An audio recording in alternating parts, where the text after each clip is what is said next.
Jangan tak buat fardu pula, buat sunat saja. Tu leceh tu. Terbalik tu. Tu terbalik tu. Itu jadi masalah tu. Apa kelebihan orang tu dapat apabila dia buat yang sunat-sunat?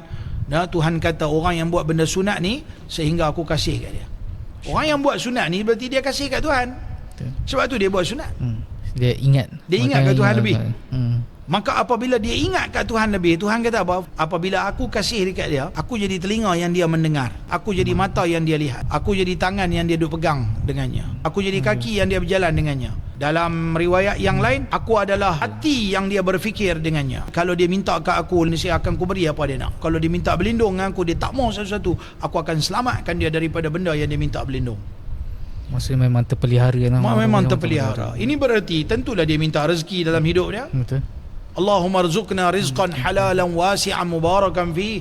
Ya Allah, berikanlah kepadaku rezeki yang halal, wasi'an, rezeki yang luas, halalan yang halal, dan juga lagi diberkati. Maka Tuhan beri pada dia.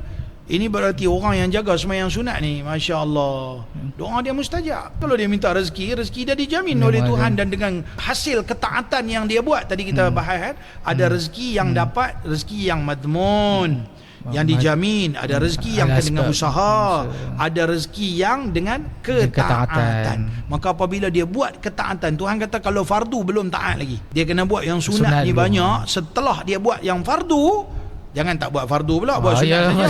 Tu leceh tu. Terbalik tu. Tu terbalik tu. Itu jadi masalah tu. Dia dengar-dengar, kena buat sunat banyak, fardu tak buat. Tak boleh. Dia buat yang fardu, kemudian ditambahkan lagi dengan sunat, maka dia akan mai rezeki ketaatan tambahan Tuhan akan bagi.